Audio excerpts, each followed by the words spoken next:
In tonight's Dateline Defense, are we safer now more than a decade after the 9/11 attacks?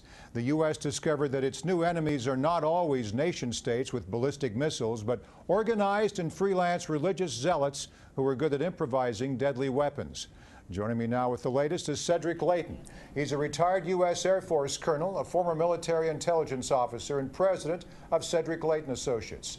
So can the war against al-Qaeda and their brand of extremism be won in the next generation or two? Much of this involves undoing a lot of indoctrination. Absolutely, and you're not only dealing with the indoctrination, Morris, you're also dealing with the social conditions that these people grow up with. You're talking about extremely high illiteracy rates in the Arab world. There are some countries like Yemen, for example, that only have literacy rates of 15%. That means that the rest of the population is illiterate practically, and that breeds a lot of socioeconomic problems because these people have no other opportunities, and that is a perfect breeding ground for terrorism. Not to mention in Afghanistan, the Taliban wanting women not to get any kind of an education. It's such a different world out there that most Americans really still don't realize to this day what it's like. For example, originally bin Laden wanted the West out of the Holy Land of Islam. I mean, what do they want from us still and now? Well, they still want us to really vacate the Middle East. The whole idea is that we are seen as outsiders, we are seen as infidels in their parlance,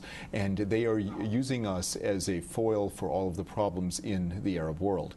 So the United States and its Western allies are held responsible in their propaganda for everything that is wrong with the Arab world, and they don't really take a look at solving the problems themselves that are part and parcel of the Arab problem. Are freelance terrorists with their own axe to grind the next big threat? Well, they are certainly part of the next big threat, and when you look at the way in which these organizations develop, it becomes harder for them to develop on an al-Qaeda-like model where there is a larger organization, because that makes for a pretty good target for U.S. intelligence. But freelance operatives that go out in a lone wolf type way, such as the Times Square attempted bomber, right. People like that, they are much harder to detect, and they are much more likely to at least cause some disruption to society in the Western world. The bin Laden raid, the Navy SEAL book, the author that we just mentioned, that Leon Panetta, the Pentagon's unhappy with. I'm more concerned for the guy who wrote the book, did he do a cost-benefit analysis? Because we both saw the 60 Minutes interview. We've seen all the interviews. We've looked at the book. There's not that much. Sure, it's interesting, but now that his life is really in danger, he must have given that full thought that CBS can keep him anonymous, and they're still not mentioning his name, but everybody else knows who he is. What about the cost-benefit analysis? Was the book worth it for what he has to now worry about the rest of his life? I would say no, because once you look at it at two levels. Basically, what he's done is he has gone out and he has revealed some of the tactics and techniques that the SEAL team used to go after bin Laden. That in and of itself is dangerous, because the next time that we have a situation where we have to go into a house or a building to get a leader like bin Laden, it's going to be much more difficult. And then you have the other part where on a personal level, he is really being ostracized by the rest of the SEAL community for having revealed some of these secrets. Some of them are classified, some of them are not, but they're all equally valuable, and that becomes a very, very hard thing for him to live with, and a very hard thing for us to overcome from an operational standpoint. It did show some secrets about how cunning the SEALs are, or any group of high-trained warriors.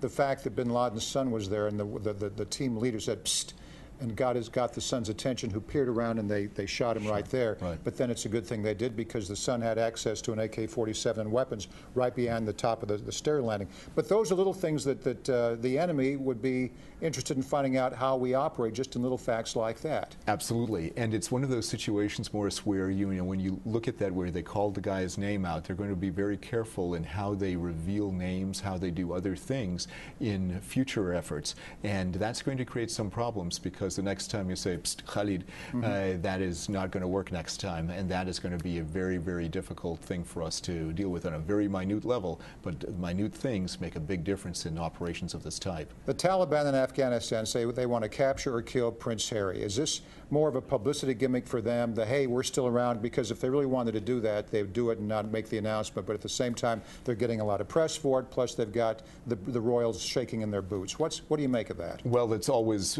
part of their their propaganda effort. What they're going to do is they're going to go, and if there's a high-value person like Prince Harry or anybody else of that caliber in terms of fame, they will want to say at least that they're going to harm them, kidnap them, or kill them. In the case of the Taliban, I think that they would be more than willing to go after Prince Harry if they could get away with it. So that becomes a challenge then for the British forces and the NATO forces to keep him safe. Is cyber warfare the next big thing?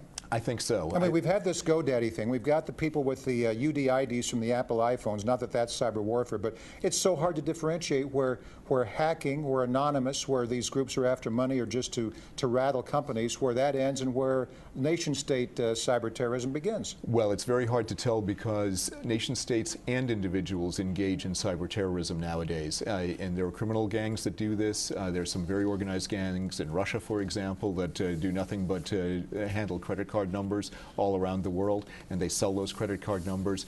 From a nation-state perspective, you have places like China and also other countries that have a very, very clear cyber espionage effort, and they are also poised, because of doctrine and because of other capabilities that they have, to go in and actually steal secrets and act offensively within cyberspace. Real quick, GoDaddy says, oh, this was just an accident, our servers went offline, it wasn't hacking. Do you believe that? Not yet. I have not been convinced that that's the case, but I've heard those reports as well. You've got a symposium coming up tomorrow? Yes, tomorrow and Thursday and Friday there's a cyber resiliency conference in Arlington, and it's sponsored by Marcus Evans, and I'm going to be the chairman of that conference and a presenter as well. There'll be people from all of the cyber communities in the government as well as in the private sector sharing their views on cyber resiliency and what we can do next. Should be very informative. Cedric Leighton, our guest on Capital Insider. Thank you, Cedric. Thank you. Well, a big announcement.